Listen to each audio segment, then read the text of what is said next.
News Live. This is going to be a fun one. This is our wrap-up of the deep dive into podcasting.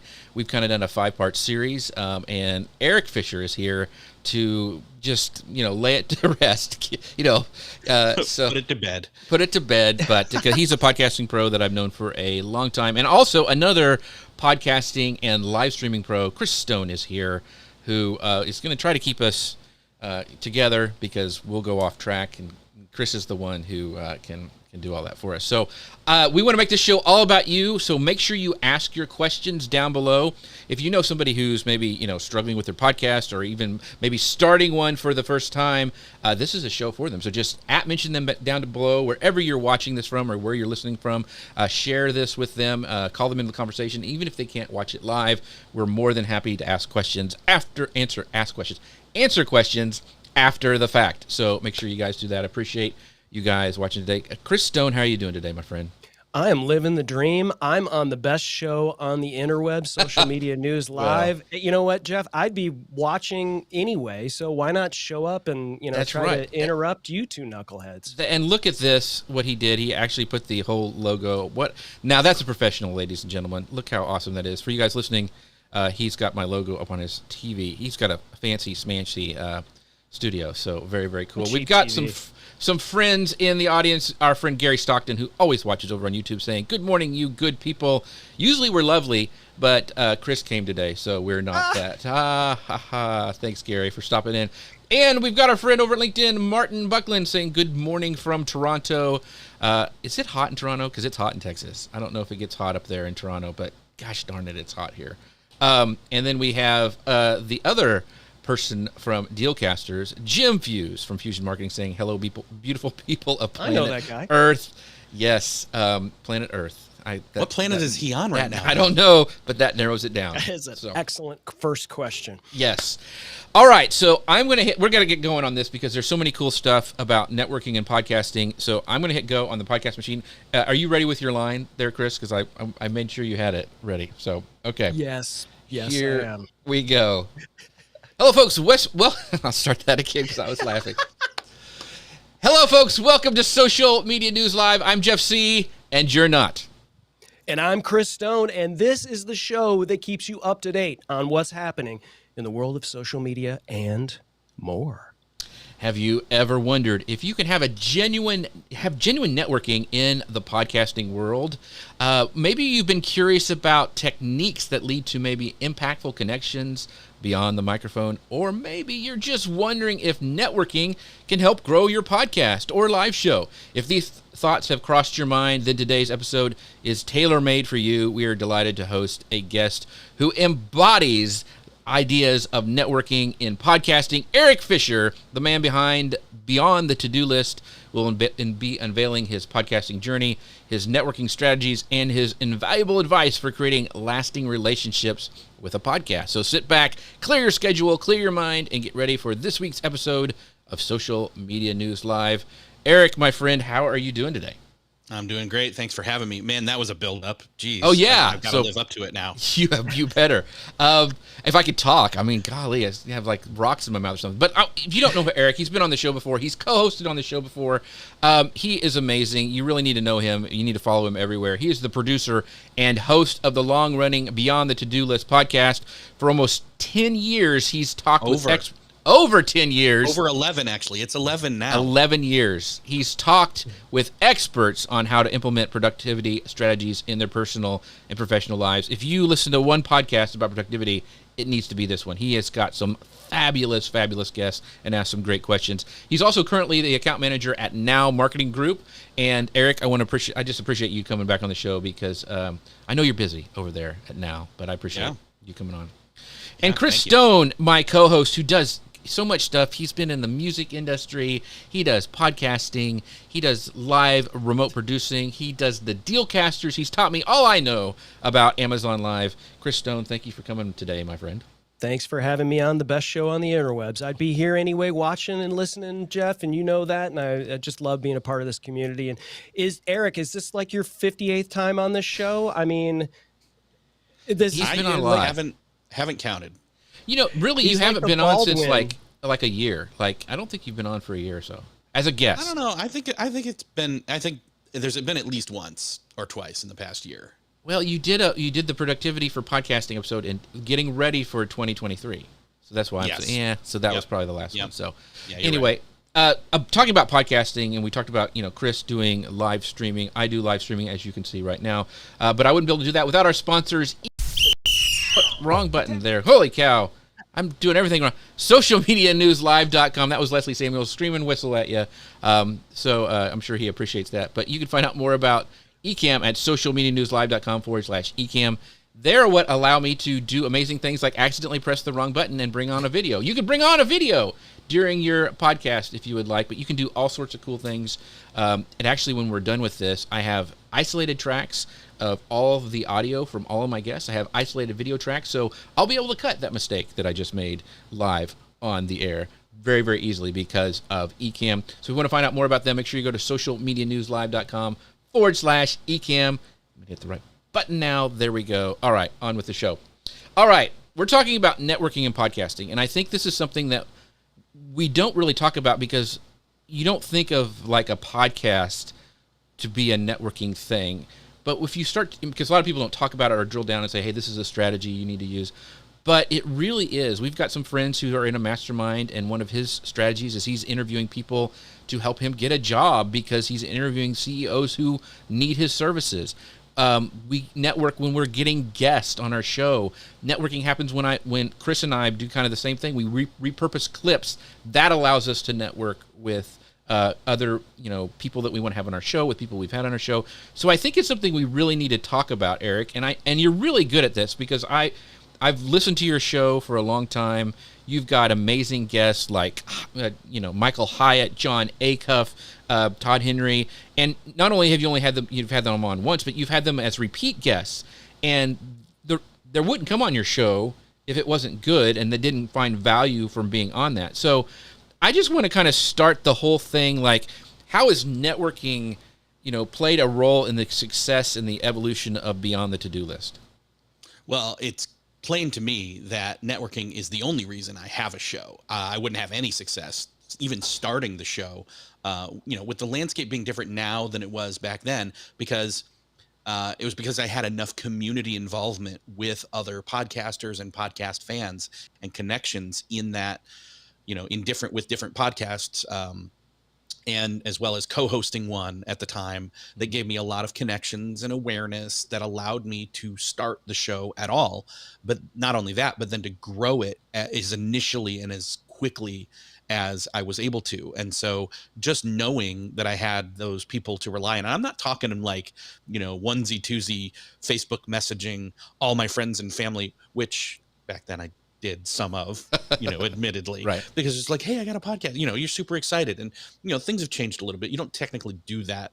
Although I'm in some Facebook groups where some people had said, hey, that's all I did. But point being, if you don't have any kind of network or connection to begin with, that's something you start right away, regardless of what kind of creator you are, because that's where your connections come from. That's where your audience starts to come from.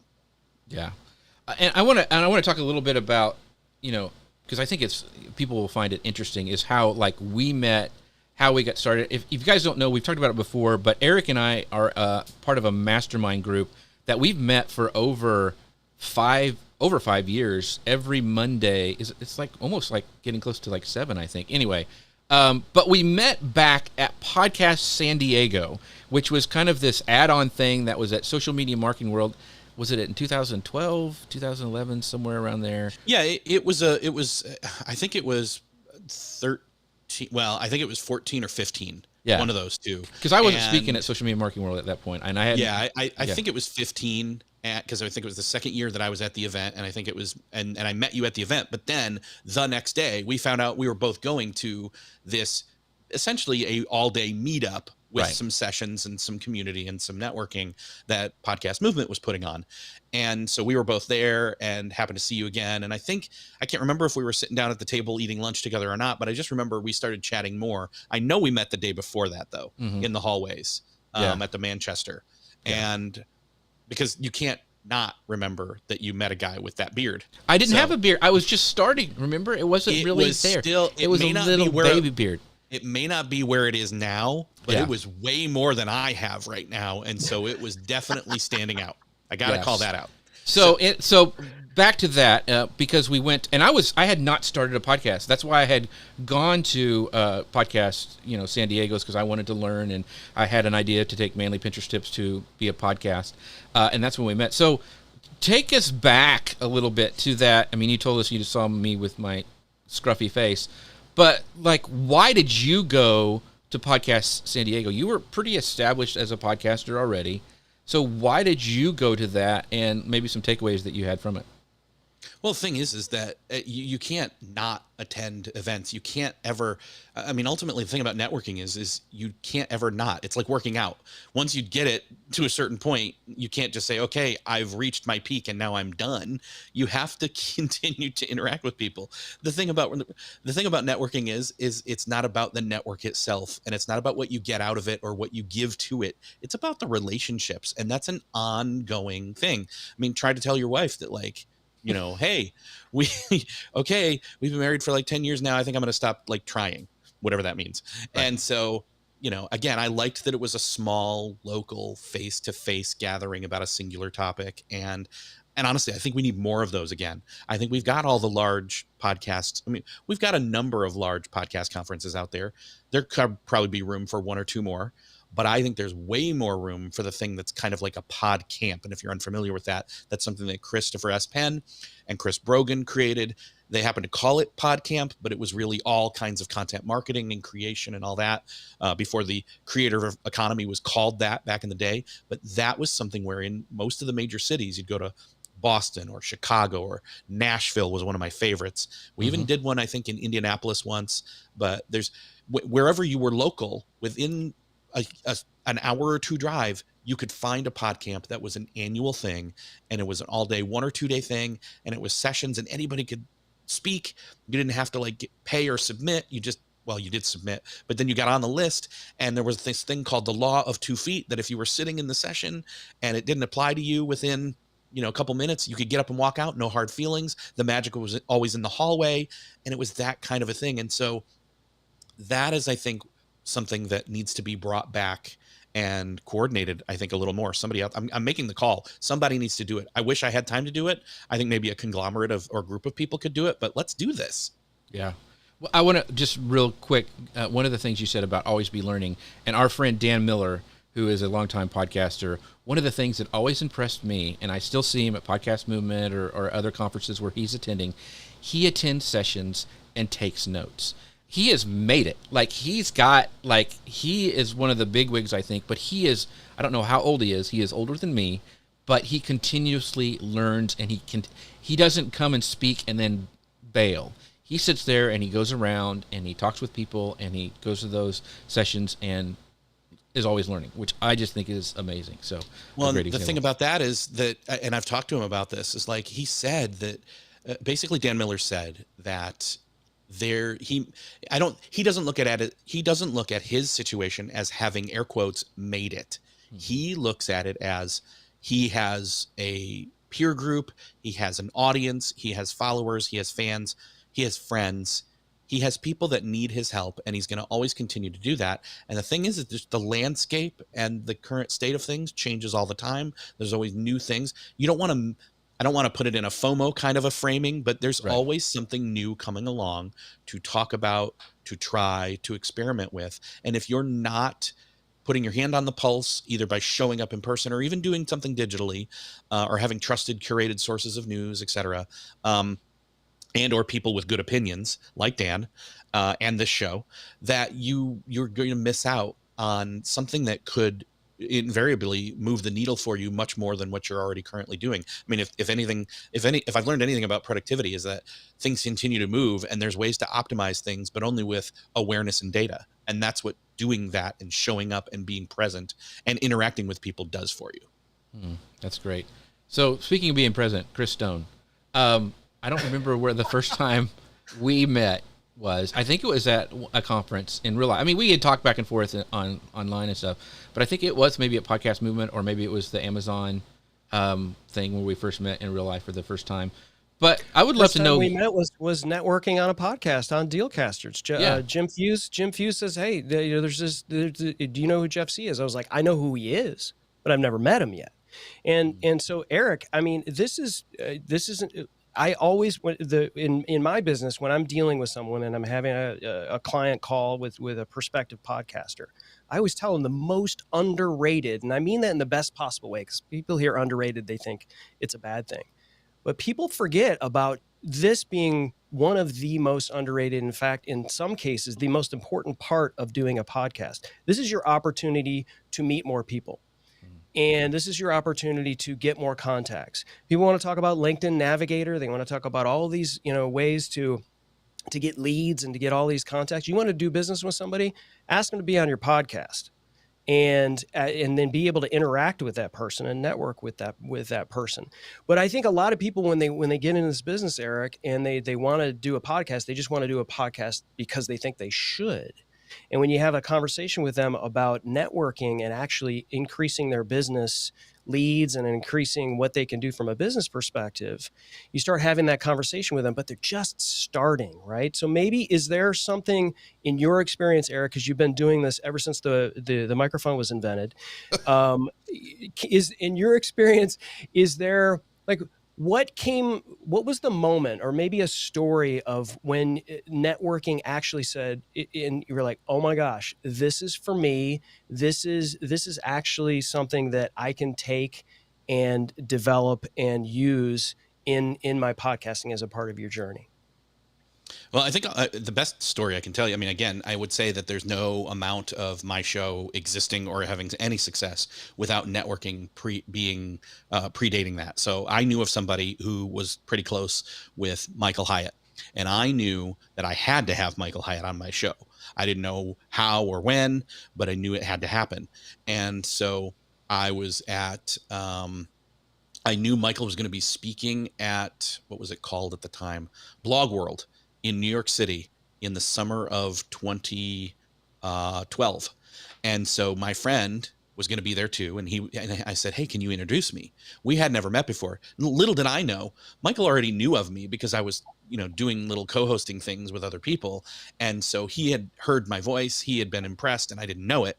So then when I went up to meet him, and his book platform was new at the time, and I said, hey, and he's like, he knew my name before I knew, before I had introduced myself. Like he recognized my voice, etc. At least that's how I like to remember it. That may not be totally true, but because what I will say is that another person, John Acuff, did the same thing to me. I saw him speaking at a Dave Ramsey thing in Indianapolis in like 2011, 2012 or something, that same summer.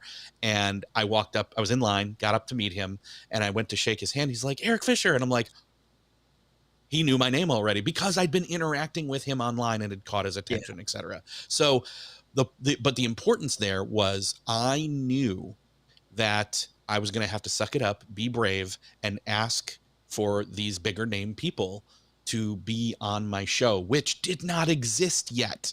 Right? Like, you're asking somebody to be on my show, and what do most podcasters these days, if it's a big name guest, you expect to hear back from the guest.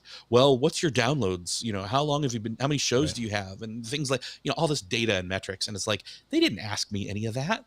They knew that what I was going to make was going to be really good. I think I had the name at the time already, and they were like, ooh. I mean, I'm faking that they were excited, but ultimately, it's because they had contact with me / contact with me through something else, whether it was their forum they'd created or through somebody else that they knew I knew. And so I was kind of vetted already. And so it was that approach to them that, being bold without being cocky about it, right? That I was able to make that ask. And so here's the key. Michael was actually the first person I ever recorded with. I had other people lined up, but it was like, they weren't going to be able to do it in time for me to launch when I wanted to. So I was like, okay. So I recorded with him first, and he was my first solo podcast recording. And even now I go back and, show's much better than it was then 11 years ago, but that episode's still really good and I'm proud of it. So Jim Fuse says, Erik has a great voice. Love the Beyond the To-Do List. Maybe you should just start doing ASMR and just for Jim Fuse, just talk into the mic and rub your beard on it or something. Jim, what planet are you on right now, Jim? So Chris always talks about that podcasting live video is a long game, right? In fact, I've talked about it before, but I am the producer for Guy Kawasaki's Remarkable People podcast. Well, I've had a relationship with Guy, had him on my show. He's like my first big guest. And people need to understand that there's a long-term effect with some of these guests that you never know what's going to happen. Another example, Erik and I met at Podcast San Diego. We became friends. We started to do this mastermind thing. He got me the gig running Pinterest for Social Media Examiner. Then Social Media Examiner hired me. They were my biggest client for 5 years. I did their shows. I remote produced this. All because, and it trickles back to networking at Podcast San Diego. And so those things, more and more people as I talk to with them and interview them, that kind of stuff happens. And we've got to understand it's a long game. You don't go in it going like, hey, Erik, I'm glad to meet you. What can you do for me? So many people have that like used car salesman mentality is what I call it. You know what I'm talking about. And it's not that. You give and then it just comes back. So I think it's important too, Jeff, and just really quickly, just talking about this and dovetailing on this, it's like we're talking about all the great things about this and what you should be doing in network. Don't forget too, and people will remember, like Erik had a great story there, and that will always be remembered by both parties, right? What also will be remembered is if you weren't considerate about someone's time, if you didn't deliver value on their show, like all of those things that you just have to, you got to make sure you're prepared, because those impressions, just like any sort of networking situation, those impressions mean something. So make sure that you've prepped yourself from, before, delivering whatever you're going to deliver on value, and show up and do it too. It's not, don't just play podcaster, right? This is, this is a real thing that you should take seriously. Yeah. We got some great comments. Jeffrey Fitzgerald says, always a great show. Love Erik's quote. They don't look at the metrics. They knew it would be good. A good word. Yeah. Thanks, Jeffrey, for that. I think, not seeing what you can take from people, going in there. And Chris, you've done a great example of this. You've helped kind of figure out my strategy is like when he repurposes a ton of stuff from the Dealcasters and his shows for his clients, and I do the same thing for this show. And I'm always wanting to highlight the guests. Like, I'll repurpose this, I'll get great clips from Erik, I'll put it out there, I'll tag him. And what that does, not only does it make Erik look good and help me look like a thought leader, which I need all that help I can get, but what it does, it gets me guests who, like, if I'm on Jeff's show, I know I'm going to be repurposed. Like, I know it's going to go out there many times and he's going to make me look great.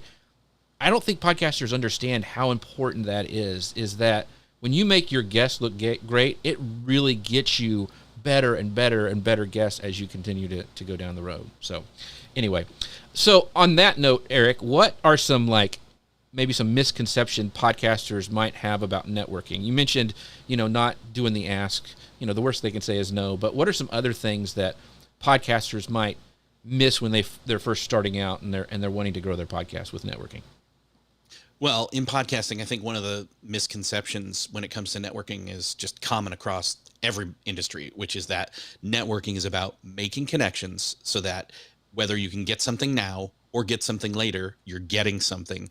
And instead of that, looking at it like you're interacting and creating relationship with people and you're giving to them, you're giving of your time, you're giving of your platform, you're allowing that. And not only that, but I think it's more of a podcasters specifically, I guess, maybe there's, and maybe even live video, but there's this idea of it's like strip mining almost. It's like, okay, let's get all that we can get out of this valley and then we'll move on to the next one, and so on and so on. But again, like you said, Jeff, I've had, a number of different people who've been on the show multiple times over the course of like 11 years, and they wouldn't come back unless I was treating them well and they were finding value and they were, having great conversations. And so I think the key is not just with guests, but with your audience, is always providing value without expecting anything back per se. That's not to say you don't want to have people listen or give feedback or, all those kinds of good things, but you want to continually be growing and you want to continually be growing those relationships. I think every time, like, for example, I've had Todd Henry on a number of times. And so then what was cool was suddenly I'm in Indianapolis, I think September 2016, 17 to see U2 with my friend Todd. And suddenly we're walking out of, we're about ready to finish out of Chipotle, one of our favorite places to eat. And Todd Henry and his son walk in. They're there for the same show. And so we were able to hang out with him like in person. Right. He knew me instantly. Like there was a rapport. And he said, "Oh yeah, and by the way, we just met Bono." And I'm like, "What?" So anyway, and I never forgave him for that. Yeah. No.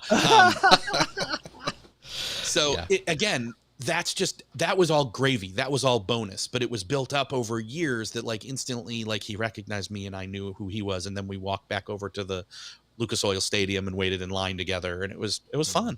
Yeah.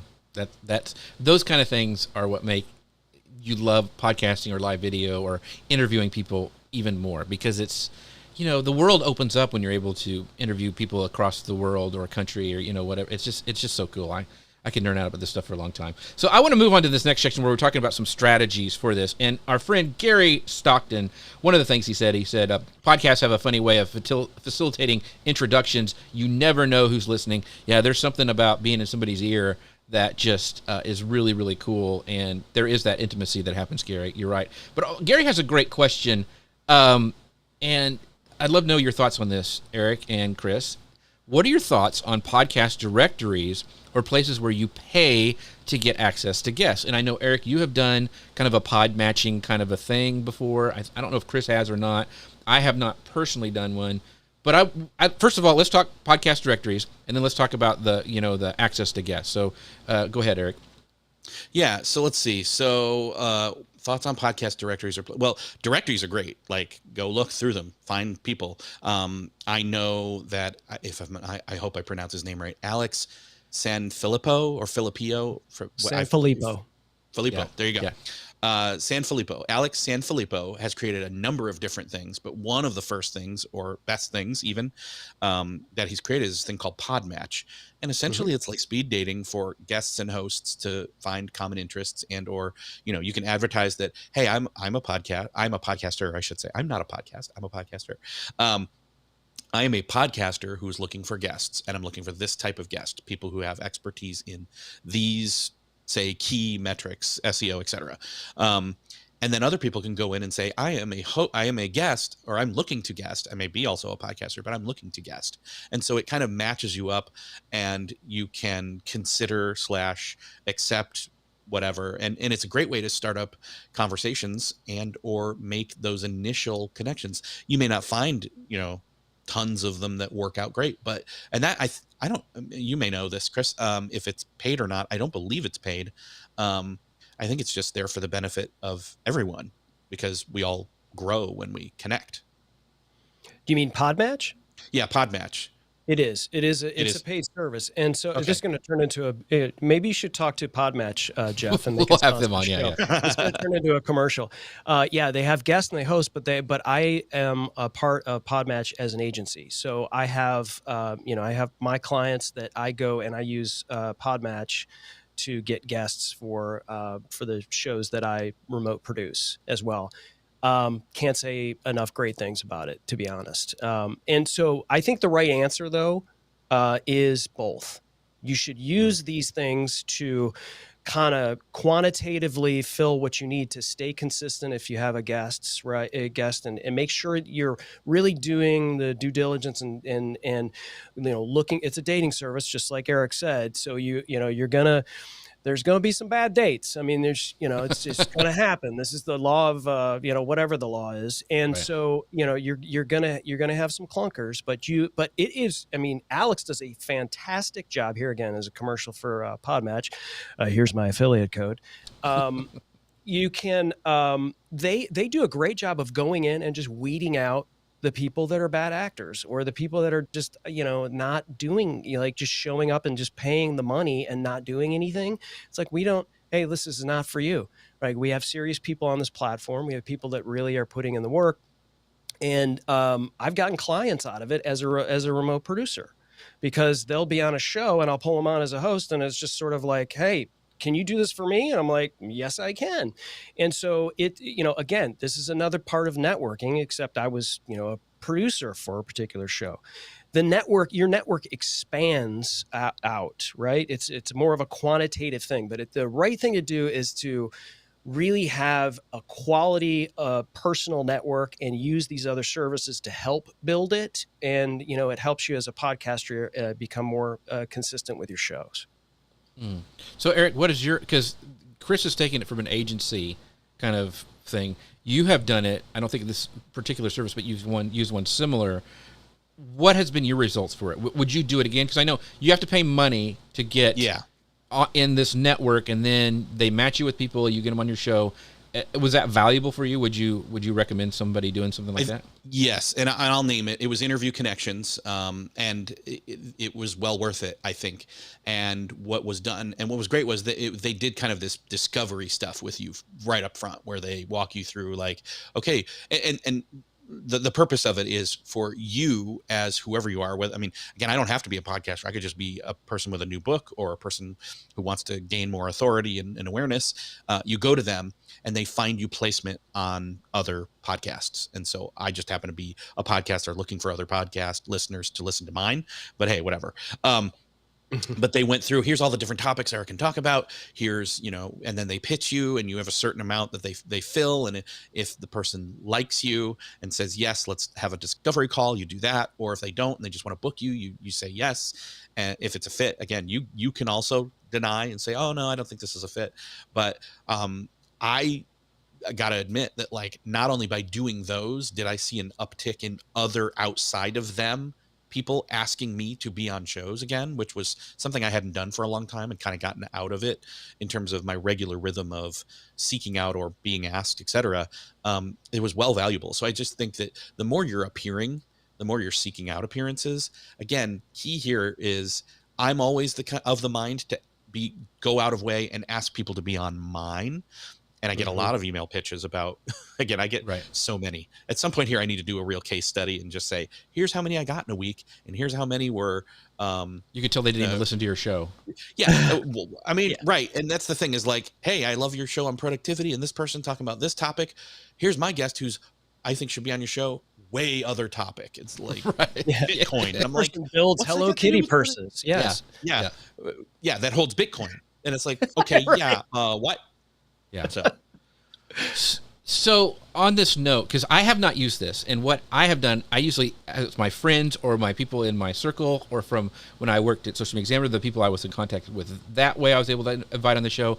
But I also think something that we don't talk about is we have this loose, like, podcasting network, like, especially with the Dealcasters and even with Eric, he and I will email each other back and forth and go, hey, this guy was great, or I read this book about productivity. You need to have this guy on your show.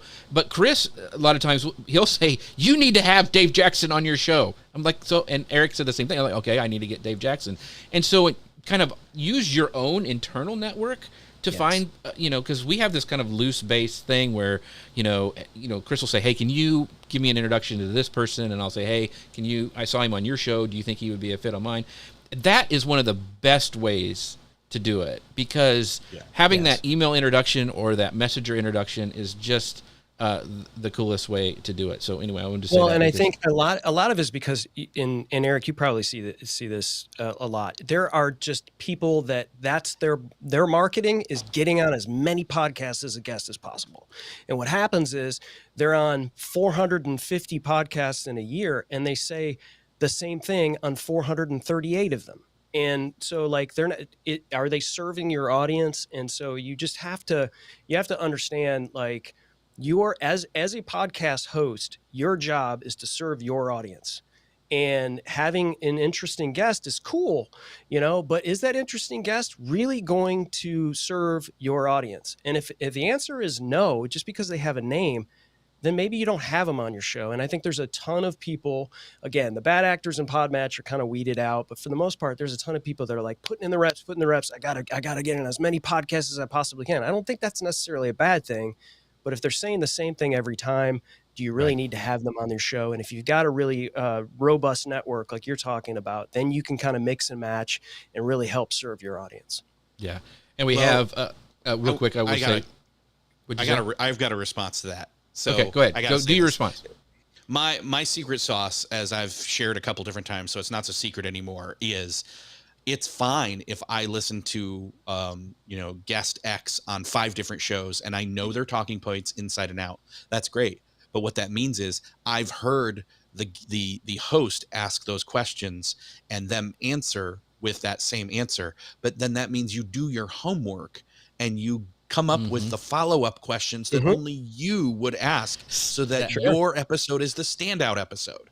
That is a great point. Because so you, like with Guy, Eric, is that when somebody comes out with a new book, they have these podcasters they hit, and you're one of them, right? And so they usually have a spiel, like they're trying to push their book sales, which is fine. It's cool. There's a reason they're great authors. But I know what you just said and what Guy says too. His whole goal and what your goal is to have them say, you know what?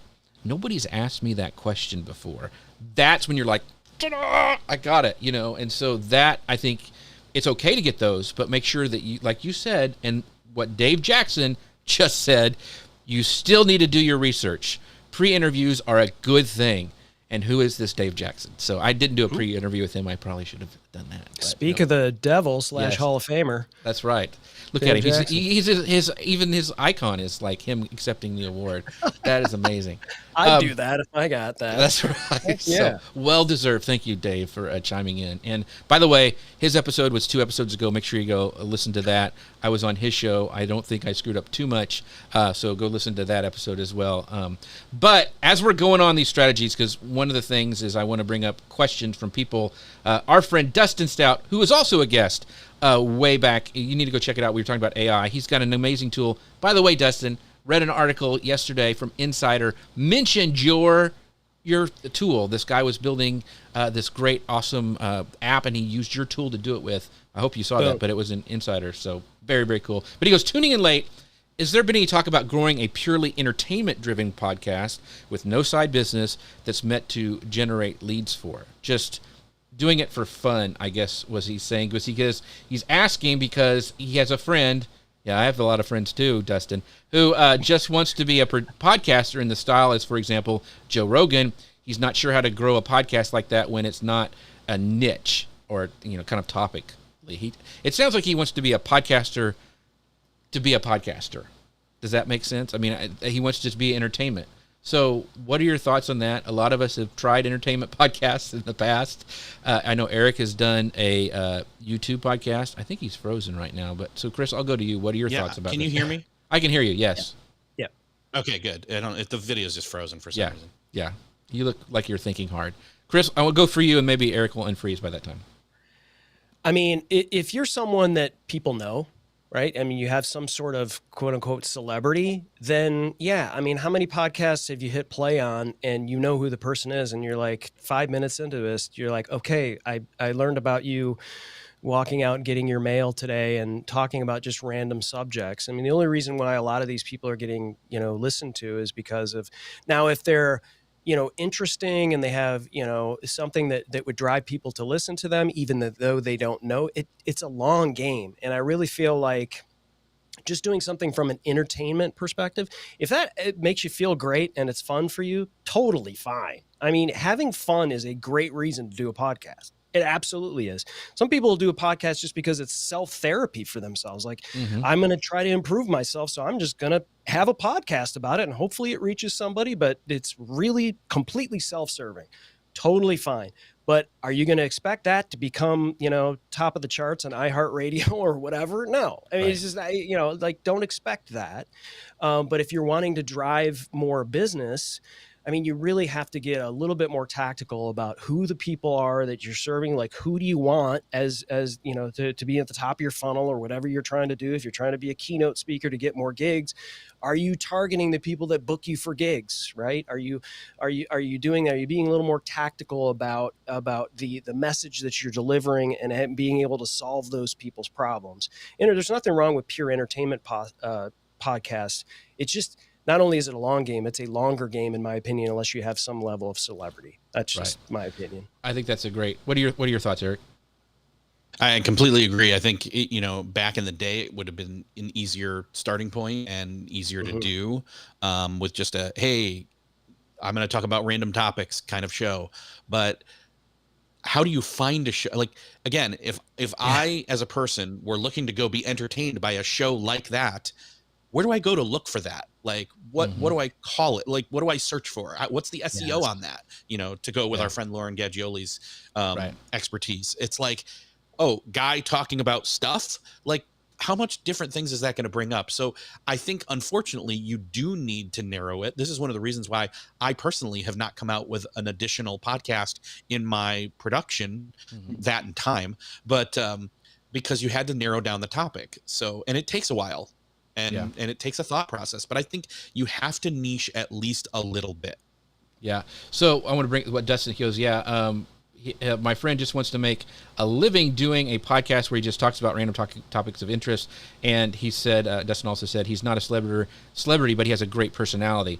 I would say go to the podcast School of Podcasting by Dave Jackson, because Dave talks a lot about this, about how important it is to have a niche, because just saying, I mean, a lot of people want to be Joe Rogan. A lot of people want to be on fire, like, John Lee Dumas, like social media on fire, that happened, and have a flaming microphone for their logo. So there's got to be a way to stand out. And once again, go look at, Dave's got a bunch of free stuff. He's got a bunch of episodes about this very subject. So I would tell your friend to go watch Dave Jackson and maybe even enroll in his School of Podcasting, because I think that would help him out. So I want to get back to me and talk about, Eric, how about how we do this mastermind. And because I think it's one of these things that I know it's boosted my business, my podcast, my life, everything, being a part of a mastermind group. So I want you to talk a little bit about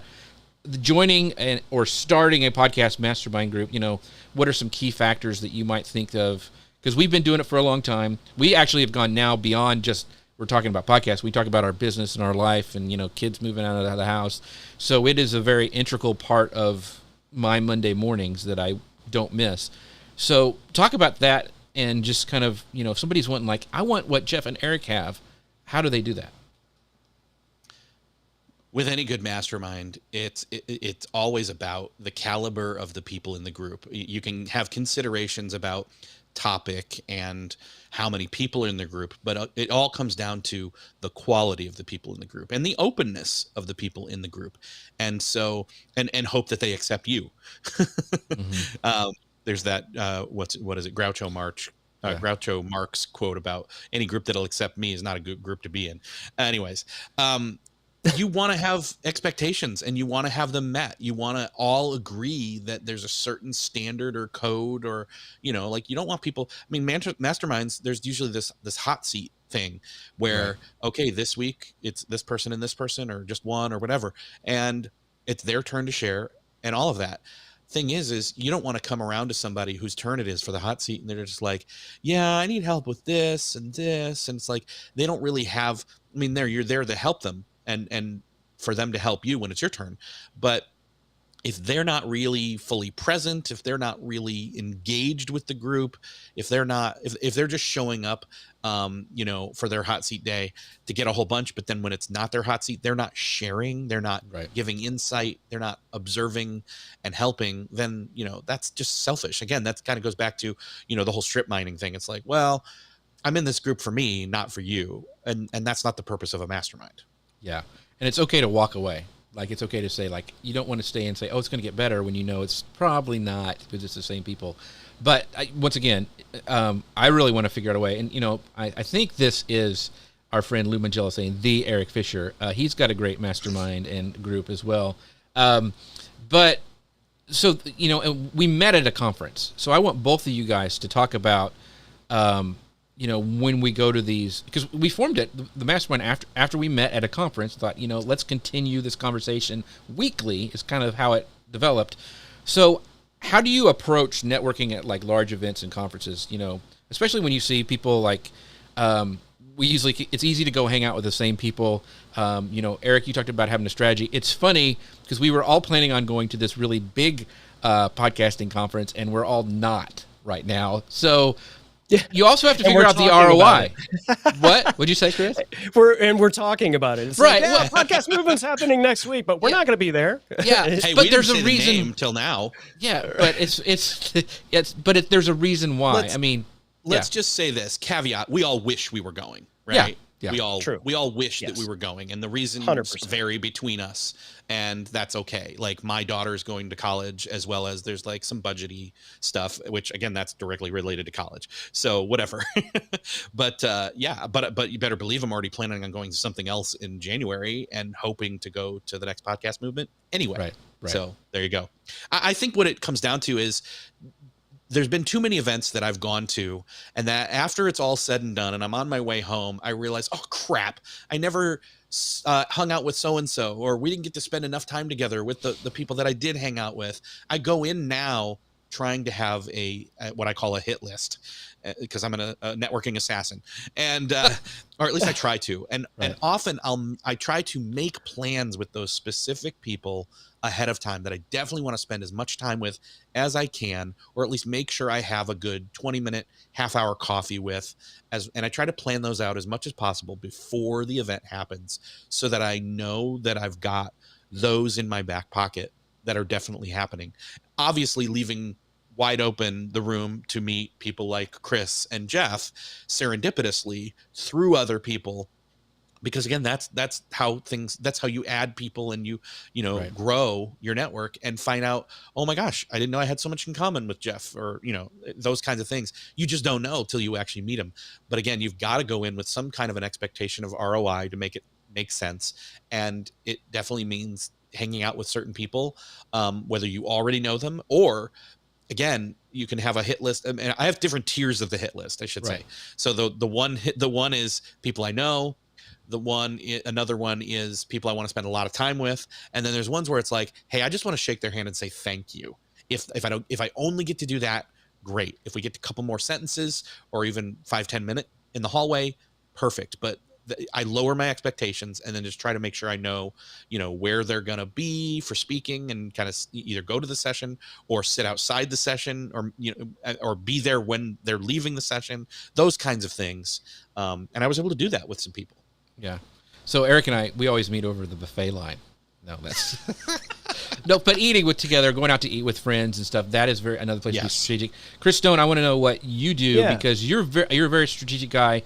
He barely will even talk to me at a conference, because he's just like, I've got to talk to everybody but Jeff. No, just kidding. But what do you do? How do you handle those things? Do you have a assassination list like Eric, or what are your thoughts because the cool thing when we went to Podcast Movement or Podfest, you took me around and introduced me to people that I didn't know, like Roger Cloud, those people who make microphones and stuff like that.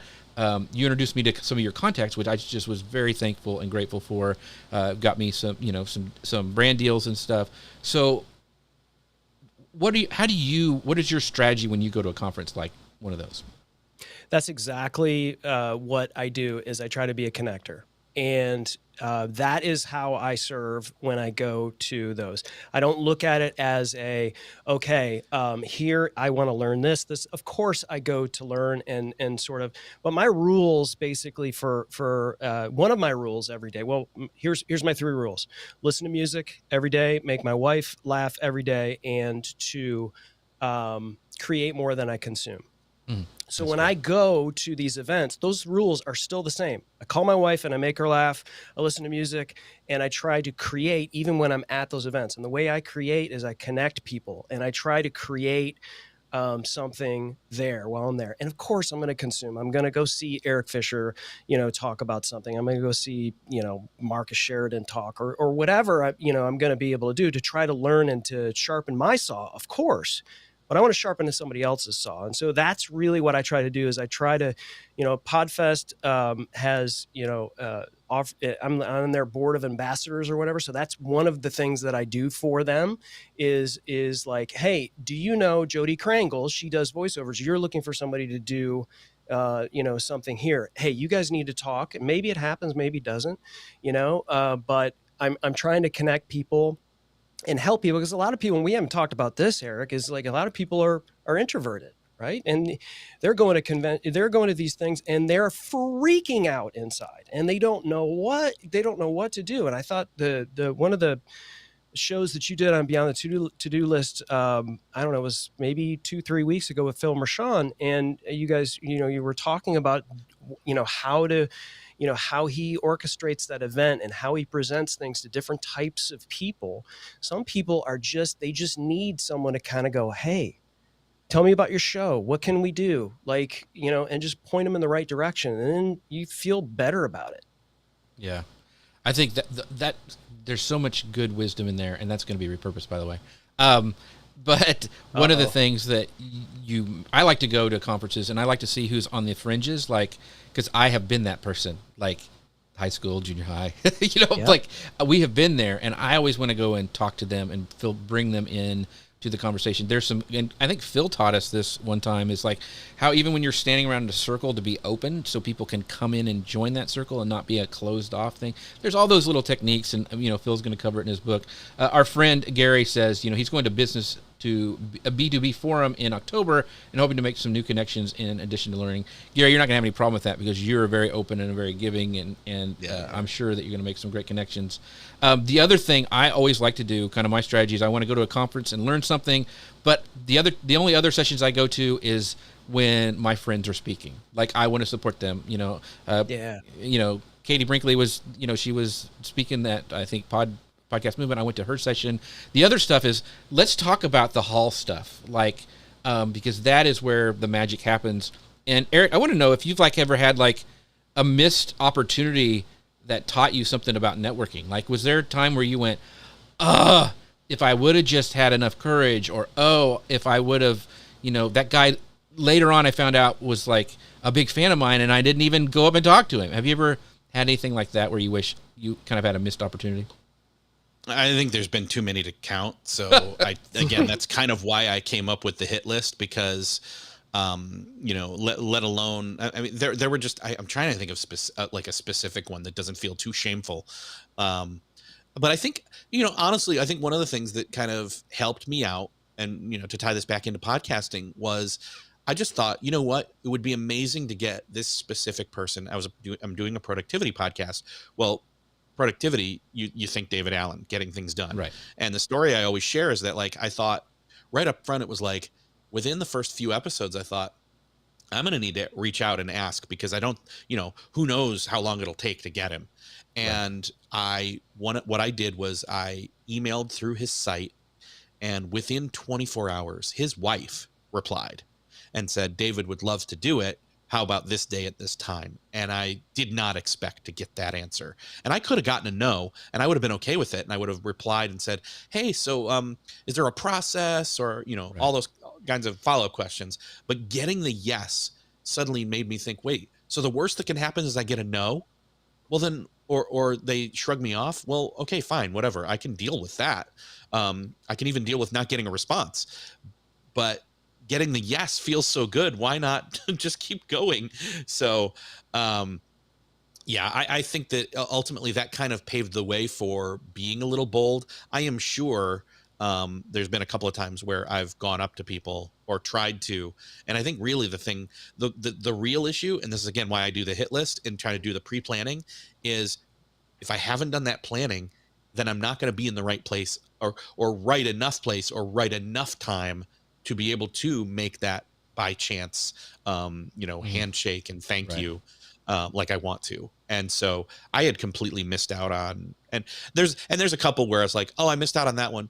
And then later I'm like, I don't care that I missed out on that one, because later I was just like, I don't really like that person anymore, but still. The truth comes out. So have either one of you guys tried to record podcasts at conferences? I've been a part of them before, but I have never tried to do it myself. I've gone into somebody's got a hotel room or something, and we've done an episode that I've done something with. We did do a live podcast from Ecamm's booth. I think I've done that twice. Yeah, that was fun great. Because people would come by. I mean, Pat Flynn jumped in one time. It's just that kind of stuff was fun. It was a live video. It really wasn't a podcast where I was trying to get deep. But I think you guys came on. Jim did for one of the rotations. Maybe you weren't there at that one, Chris, but yeah. So he did the Tim and Jim show at Social Media Week Lima. Okay. I want to say, and I've tried to do it at Podfest. It's one of those things where and this was going to be my question for you, Eric, is like, how does multitasking go? And maybe not just for conferences, right? And I'm talking to the productivity expert here, so I'm this is free consulting for me too. But like, when you're running a podcast and you're running everything that you're running, and how do you kind of find the time to network? Is it pre-show before you get on? Is it post-show, and you're juggling all the plates? Like, what about the balance there between producing your podcast and maybe the time and the effort that's required for networking? Yeah, that's an excellent question. So balancing the time between producing a show but also networking really comes down to producing a show the most streamlined and optimized way that you can. And one of the biggest things that took a lot of the time off the plate for me was hiring an editor. And I should have done it way earlier. I think Jeff even told me to hire an editor way earlier, but I don't always listen to him. But anyway, yeah, I think as much as you can streamline your process, your vetting, your in and outtake, as well as just how much time you're taking on editing. And one of the things that I learned when I was still editing was just how to make that go faster each time. Even doing something that I highly recommend to people, even if you're not releasing them all at once, is to definitely batch record. That doesn't always work for live video, obviously, because you can't just go live all day, every day, although some people would do that just to get a bunch in. But I'm saying, if you can batch record a bunch of episodes in a faster click than you usually do, then you've got time off, and then you can spend some time networking. But there's also the idea that, I mean, I book a whole hour. My show usually runs 40, 45, 50 minutes tops. And we book the whole hour. And so, and there's a few reasons for that. One is you want to have a little bit of buffer in case there's issues with connection, tech, et cetera, right up front, but also the ability to chat, on the back end. Right. Yeah. I have said this, I think, to you, Jeff, and I don't have it recorded. I wish I did. But when I had Seth Godin on recently, a couple months back in May, when we were done, and I was like, okay, we're all done. Thank you, Seth.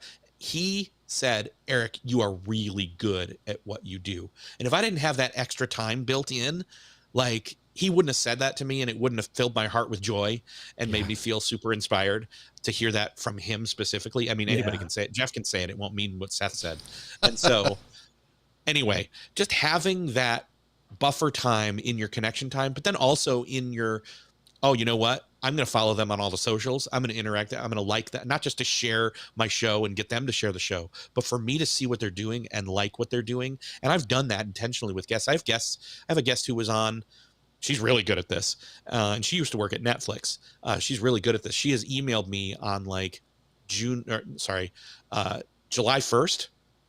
January 1st, and then like midsummer, and just to check in. And I follow her on Instagram, and she does really cool stuff and funny not TikToks, reels.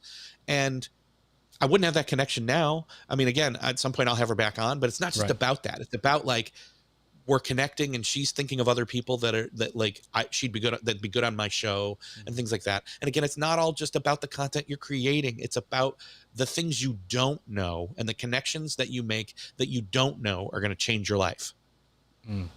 Well, that is that's just great to end on. Tweetable moment. Yeah. Or I'm sorry, Xable moment.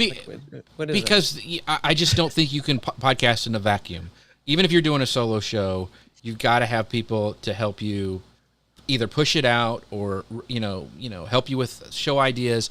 But if you're doing an interview show like Eric does, like Chris does, and like what we do, you have to rely and build up that network. And starting from zero can be hard. It can be a little bit intimidating. And I hope this episode helped you with some ideas, got your, brain cells firing, because it is all about the network. It's all about the people you meet, the way you treat other people, the way you make them feel like they are, super special. And speaking of that, Chris Stone, super special guy, coming on this show. Before we get to Eric, tell us where we can find out more about you and all of your services. I am Chris Stone. I'm at castahead@castahead.net, or you can go to chrisstone.contact, and that'll give you all the tubes you can connect with me on, and love to be able to talk with you if you're someone that wants a show. You just don't want to figure out how the sausage is made. We do that for you at Cast Ahead. Awesome. My friend Erik Fisher, where can people find out and listen to your amazing podcast? And maybe even plug some of your shows that you have done or have coming up. Yeah, so you can find it again at beyondthetodolist.com. Lots of great episodes. I mentioned Seth Godin just a minute ago. Also have Mike Williams, who used to work for David Allen, has a great book out there. And in fact, the brand new episode that's going to be coming out soon is I did just talk with John Acuff again. Had a great conversation. We had a great rapport. I know I asked him stuff nobody else is going to ask him, which is great. And that book and his episode are coming out, I believe, the first week of September. So in 2 weeks. So jump in right now, take a look at the back catalog and follow so that you're ready for that one when it comes out. Yeah, a couple of great ones that I personally would recommend is go and listen to John Acuff's one, because he is funny, but it's really good stuff. Also, there's some really good ones about sleep. If you're into that, I've gotten some really great help with getting better night's sleep. And then finally, I'm a big fan of Todd Henry. He's been on like 4 or 5 times. Just go and batch listen to those if you're interested in creativity or the creativity process. He was a music guy, Chris, and so he's got some really cool stuff. Talking about that as well, his books. Gosh, I can't remember his books now, blanking on them. But anyway, all his books are great. And with that, all of you guys are great. Thank you so much for being here. Chris, Gary, all the folks, Facebook users, Dustin, Dave Jackson even stopped by. We appreciate all you guys for checking in today. And I really want to say thank you to my friends over at Ecamm. You can find out more about them at socialnewslive.com/Ecamm. They're the ones that allow us to do this show. We're going live with them. At the end, we'll have a perfect podcast because of the isolated audio tracks and also repurposing with their amazing video tracks. If you have a Mac Silicone machine, it lets you do that, and it is so handy dandy for repurposing all of your content. And with that, we'll see you guys next week. Thank you guys for watching. Appreciate you. Bye, everybody.